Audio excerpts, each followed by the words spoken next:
Thank you. Shri Imtiaz Jaleel ji. अध्यक्ष महोदय, 14 सितंबर 1984 को जब हमने द फैमिली कोर्ट्स एक्ट बनाया तो उसका मकसद ये था कि हम कंसिलिएशन के जरिए, यानी कि हम बातचीत के जरिए, समझौता के जरिए मामलों को निपटा सके। ये एक्ट 1984 में बनाया गया था।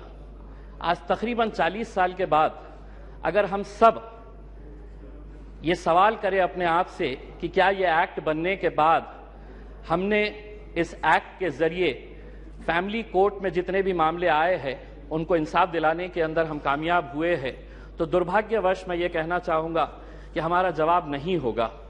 वरना आज 40 साल के बाद करीब 12 लाख जो फैमिली कोर्ट के मैटर्स है वो अदालतों के अंदर इंसाफ का इंतजार नहीं कर रहे होते। एक्ट बनाना बहुत आसान है, लेकिन एक्ट बनाने के बाद उसका इम्प्लीमेंटेशन हो रहा है या नहीं हो रहा है, ये भी इस सदन की जिम्मेदारी है कि इसके ऊपर नजर रखना।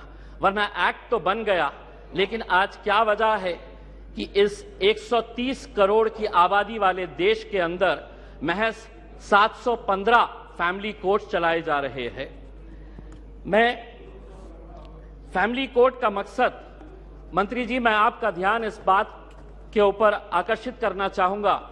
अध्यक्ष महोदय, फैमिली कोर्ट्स का मतलब सिर्फ ये नहीं है कि पति पत्नियों का विवाद, कि बच्चा किसके कब्जे में जाएगा, बच्ची किसके कब्जे में जाएगी, एलिमनी की अमाउंट कितनी होगी, कब दी जाएगी, कैसे दी जाएगी, घर किसके कब्जे में जाएगा, किसके हिस्से में जाएगा। फैमिली कोर्ट्स का मतलब हम सिर्फ यही समझते हैं, और बहुत सारे जितने भी सम्मानीय सदस्यों ने कहा है, इन्हीं का उदाहरण दिया है।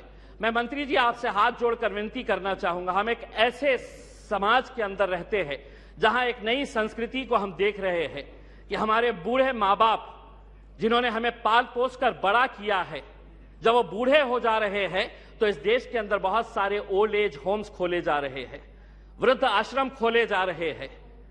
क्या इनके लिए कोई कानून है कि जिन माँ बाप ने अपने बच्चों को पाल पोस कर बड़ा किया है, जब वो बूढ़े हो गए, बच्चे की शादी हो गई, तो बहू को माँ बाप पसंद नहीं आ रहे, अपने सास ससुर पसंद नहीं आ रहे, बेटा अपने माँ बाप को बोझ समझ रहा है, और एक दिन दोनों बेटा बहू अपने बूढ़े माँ बाप को उठाते हैं, ले जाते हैं, और जिस तरह घर का कचरा उठाकर हम बाहर फेंक देते हैं, तो हम उन्हें ओल्ड एज होम में ले जाकर छोड़ दे रहे हैं। मैं तमाम सदस्यों से हाथ जोड़कर विनती करना चाहूंगा, मैं भी दिवाली के वक्त औरंगाबाद के मेरे चुनावी क्षेत्र के वो एक ओल्ड एज होम में गया था। मंत्री जी, हैरानी हुई वहां पर देखकर कि एक रिटायर्ड जज वहां पर उस ओल्ड एज होम में है। मुझे यकीन नहीं हुआ जब मैंने उसका नाम सुना कि उसके बेटे, इतना बड़ा घर है, ऐसा नहीं है कि बहुत गरीब है कि आप मां बाप को पाल नहीं सकते हैं, लेकिन एक रिटायर्ड जज भी उस ओल्ड एज होम में जब हमने देखे तो तब समझ में आया कि ये समाज कहां जा रहा है करके। तो ऐसे लोगों के लिए क्या कानून होना चाहिए फैमिली कोर्ट के जरिए? पति पत्नियों का विवाद तो जो है ये जिंदगी भर चलता रहेगा, इन्हें भी इंसाफ मिलना चाहिए, लेकिन वो बूढ़े मां बाप कहां जाएंगे? फैमिली कोर्ट के अंदर कुछ ऐसा सेक्शन लाया जाए कि जो बेटा अपने मां बाप को कूड़ादान समझकर, कचरा समझकर ओल्ड एज होम में डाल रहा है, उसे अखबार के अंदर एक नोटिफिकेशन अपनी तस्वीर के साथ, अपनी फोटोग्राफ के साथ उस अखबार में उसे ये नोटिफिकेशन देना होगा कि मैं अपने मां बाप को ओल्ड एज होम में डाल रहा हूं। ऐसे बच्चों को समाज के सामने हमें खड़ा करने की जरूरत है। लाइए कानून, वरना वो बूढ़े मां बाप जो रोकने के अलावा कुछ नहीं कर सकते हैं, क्योंकि कोई कानून नहीं है, उनका कसूर सिर्फ इतना है कि उन्होंने अपने बच्चों को पाला पोसा बड़ा किया। पूना में किसी ओल्ड एज होम के अंदर जाइए, ज्यादातर वो परिवार के बूढ़े मां बाप मिलेंगे कि जिनके बच्चे इंजीनियर हो गए, इंजीनियर होने के बाद वो यूएस में पैसा कमाने के लिए गए, पैसा कमा रहे हैं, लेकिन मां बाप के लिए एक कमरे का घर नहीं है तो ओल्ड एज होम में लेकर जाकर छोड़ रहे। ये एक संस्कृति हम डेवलप कर रहे हैं। फैमिली कोर्ट्स के जरिए मैं मंत्री जी आपसे यह अनुरोध करना चाहूंगा कि आप कुछ ऐसा कानून इन लोगों के लिए भी लेकर आइए जो बच्चे अपने मां बाप को आज यहां पर ले जाकर छोड़ रहे हैं। मैं मंत्री जी आपसे एक सवाल करना चाहूंगा, अदालतें तो बन जाएगी, फैमिली कोर्ट्स का ये जो आप अमेंडमेंट लेकर आ रहे हैं ये सिर्फ हिमाचल प्रदेश और नागालैंड से ताल्लुक है। बहुत सारे जितने भी सम्मानीय सदस्य हैं उन्होंने यही कहा है कि justice delayed is justice denied. Nagaland का एक्ट कब बना था? नागालैंड का एक्ट 2008 के अंदर बना है। अगर यहीं पे अगर हम इतना डिले कर रहे हैं कि पुराने फैसले जो विदाउट पार्लियामेंट के पास किए गए हैं, आज अगर इतने सालों के बाद हम ये अमेंडमेंट लेकर आ रहे हैं कि नागालैंड के 2008 के बाद जितने भी जजेस ने फैसले दिए हैं रेट्रोस्पेक्टिव इफेक्ट से हम इसको आज के दिन पास कर रहे हैं, यानी कि गलती अगर हमारे पास से ही हो रही है तो हम उन अदालतों से कैसे इंसाफ की गुहार लगाएंगे? अदालतें एक्ट बनाना बहुत आसान है। मैं मंत्री जी, आप कुछ दिन पहले औरंगाबाद आए थे, वहां पर आपको लॉयर्स एसोसिएशन ने एक मेमोरेंडम दिया है। अगर से महाराष्ट्र की अदालतों की अगर हम बात करते हैं, 91 sanction post of high court जजेस है। अध्यक्ष महोदय, 91 पोस्ट ऑफ हाई कोर्ट जजेस है, उसमें से महज 56 जजेस है, यानी कि वैकेंसी आप देख लीजिएगा कि तकरीबन 40% वैकेंसीज है।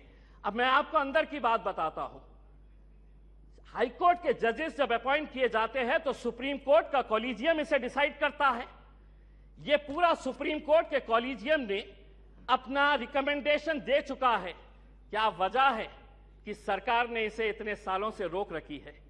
क्यों नहीं आप, अगर ये मानते हैं, सभी लोग कह रहे हैं कि पेंडिंग केसेस है, तो सरकार की क्या मजबूरी है कि हाई कोर्ट के जजेस जब सुप्रीम कोर्ट कॉलेजियम ने रिकमेंडेशन भेज चुका है तो सरकार क्यों रोक रही है? हम भी जानते हैं, विपक्ष अच्छी तरह से जानता है कि क्यों रोका जा रहा है करके, लेकिन आज जब आप जवाब देंगे तो हम उम्मीद करेंगे कि आप इन फैमिली कोर्ट्स के अलावा, क्योंकि आज आप एक्ट तो अपने आंकड़ों के जरिए पास कर लेंगे, लेकिन सिर्फ इमारत बनाने से इंसाफ नहीं मिलेगा।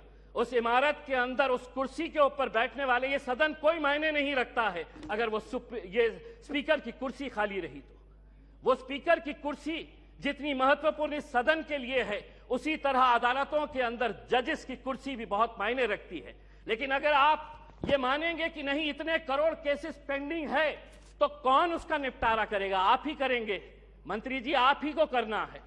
और अगर सुप्रीम कोर्ट कॉलेजियम ने अपना महाराष्ट्र के जजेस का रिकमेंड कर चुका है तो सरकार उसे क्यों रोकी है, इसका जवाब भी आपको देने की जरूरत है। आपने एक ट्रिपल तलाक का कानून लेकर आए थे, इसके जरिए ये भी फैमिली कोर्ट का मैटर है। मैं आपसे पूछना चाहूंगा, उस वक्त जब ट्रिपल तलाक का मामला आया था तो बहुत सारे लोगों ने चीख चीख कर कहा था कि हमें मुस्लिम बहनों के साथ इंसाफ करने की जरूरत है।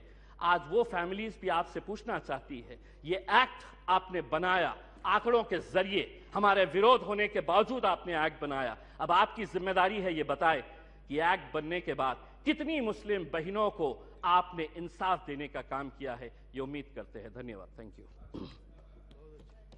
श्री राजीव प्रताप रूडी जी।